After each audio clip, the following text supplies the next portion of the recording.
Hello and welcome everyone. तो हम day 2 के अंदर हमारे लास्ट सब्जेक्ट के ऊपर है कंपैरेटिव पब्लिक लॉ, जिसका हम सेकंड टॉपिक आज पढ़ने वाले हैं, जो कि फॉर्म्स ऑफ गवर्नमेंट है। ऐसा टॉपिक जो कि इम्पोर्टेंट है, कुछ पीवाईक्यूज आपके पूछे जा चुके हैं इस टॉपिक के अंदर से। थोड़ा सा इम्पोर्टेंट टॉपिक है बट बहुत इजी टॉपिक है और आपके पेपर 1 के लिए भी इम्पोर्टेंट है ये। चलिए शुरू करते हैं। सबसे पहला है हमारा parliamentary form of government. Parliamentary form of government India के अंदर भी अप्लाई होता है, जिसके अंदर आपका दो हाउसेस होते हैं या दो लेवल्स होते हैं गवर्नमेंट के। A system where the executive derives its legitimacy from and is directly accountable to the legislature, that is the parliament. ठीक है। Characteristics, prime minister is typically the leader. यहाँ पे प्राइम मिनिस्टर जो होता है वो हेड होता है। पार्लियामेंट्री फॉर्म ऑफ गवर्नमेंट के अंदर prime minister is the head. उसके बाद government can be dissolved by a vote of no confidence. No confidence के वोट से ही यहाँ पे पार्लियामेंट डिसॉल्व हो जाती है। एग्जाम्पल यहाँ पे यूके है, इंडिया है। उसके बाद आता है आपका presidential form of government. Presidential form of government के अंदर a system where the president is both head of state and government. President is both head of state and government. दोनों चीजें प्रेसिडेंट के कंट्रोल के अंदर है। Elected independently of the legislature. In legislature के elections अलग होते हैं, प्रेसिडेंट के इलेक्शंस अलग होते हैं। Characteristics, separation of powers between the executive and legislative branch. Executive branch और लेजिस्लेटिव ब्रांच। लेजिस्लेटिव जो आपका लॉ बनाते हैं, एग्जीक्यूटिव जो उस लॉ को इंप्लीमेंट करते हैं। The president has significant powers including veto authority and appointment powers. यहाँ पे एग्जाम्पल यूएसए अमेरिका है और ब्राजील है। इसके बाद आपके यूनिटरी फॉर्म ऑफ गवर्नमेंट है, यूनिटरी सिस्टम है। अ सिस्टम वेयर मोस्ट और all of the power resides in central government. India के अंदर अगर हम टैक्सेस के केस में देखें तो हम ये चीज कह सकते हैं कि वहां पर यूनिटरी है, although according to the rules divided है सेंटर और स्टेट के बीच में। बट अगर आप फंक्शनिंग को देखेंगे, अगर आप प्रैक्टिकलिटी को देखेंगे तो यूनिटरी सिस्टम हमें टैक्सेस के केस में, फाइनेंसेस के केस में इंडिया के अंदर देखने को मिलेगा। इसी वजह से इंडिया को क्वाजी फेडरल भी कहा जाता है। वन ऑफ द रीजंस कि इंडिया क्वाजी फेडरल सिस्टम के अंदर है। ऑलराइट, यहाँ पे characteristic, central government can create और abolish local governments. Policies are uniform across the country. सबकी सेम होती है, सारी जो डिवाइडेड स्टेट्स हैं कंट्री के अंदर सबकी पॉलिसीज एग्जैक्टली सेम होती है। एग्जाम्पल फ्रांस और जापान। लास्ट हमारा आता है यहाँ पे फेडरल सिस्टम।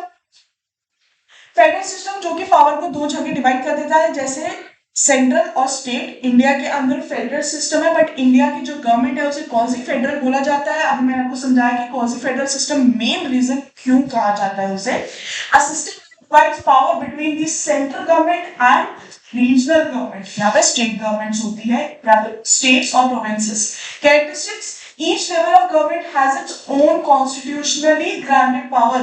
कॉन्स्टिट्यूशन में state government and central government दोनों की पावर्स दी हुई है। हमारे कॉन्स्टिट्यूशन के अंदर भी ये चीज सेग्रीगेटेड है। Federalism allows for the diversity in governance according across the regions. जैसे जैसे स्टेट होगी, जिस जिस तरीके की स्टेट की जिस जिस तरीके की प्रॉब्लम होगी, गवर्नमेंट उस हिसाब से स्टेट गवर्नमेंट उसके लिए रूल्स बनाएंगी। हमारे पास कॉन्स्टिट्यूशन में लिस्ट है जो कि इसको डिवाइड करती है। Example, USA power is divided between federal and state governments और जर्मनी। ये हमारे चार टॉपिक्स हैं, चार फॉर्म ऑफ गवर्नमेंट्स हैं जो कि हमें पढ़नी है, जो हमारे टॉपिक के अंदर दी गई है। अब जरा इनके क्वेश्चंस को देख लेते हैं। सबसे पहला, which country is an example of federal system of government. बहुत सिंपल सा आंसर है इसका, इंडिया।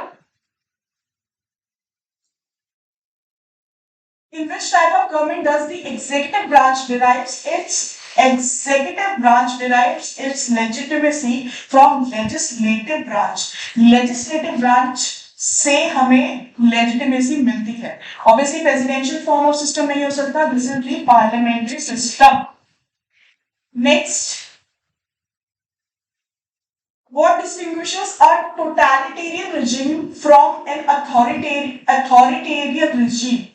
टोटलिटेरियन और अथॉरिटेरियन रिजीम ये दोनों के दोनों अप्रोक्सीमेटली सेम होते हैं। द डिफरेंस, दोनों के दोनों सिटीजन्स को कंप्लीटली होल्ड करते हैं, सिर्फ डिफरेंस इनके फंक्शनिंग में, इनके कोर्स में, इनके अप्रोच में आता है। टोटलिटेरियन के अंदर कंप्लीट 100% कंट्रोल कहते हैं।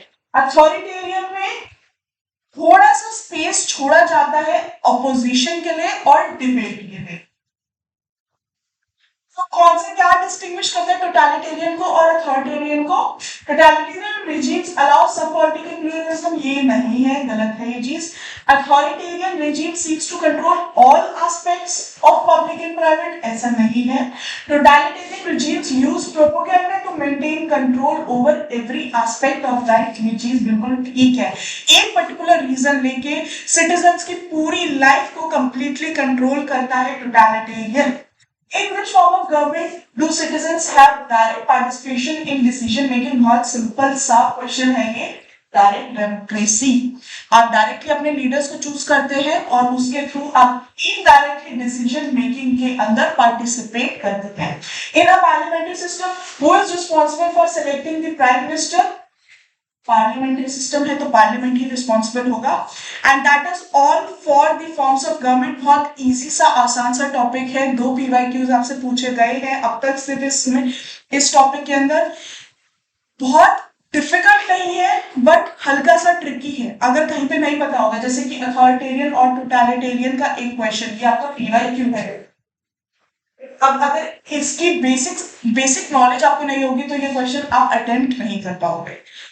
आई होप आपके सारे बेसिक्स क्लियर हो गए हैं। अगर फिर भी कोई डाउट है तो कमेंट सेक्शन में या आपको जो डिस्क्रिप्शन बॉक्स के अंदर नंबर, जीमेल, इंस्टाग्राम चीजें दी गई हैं, जहां पे भी आप कंफर्टेबल है वहां पे अपने डाउट्स को आप छोड़ सकते हैं। I will reply back to you.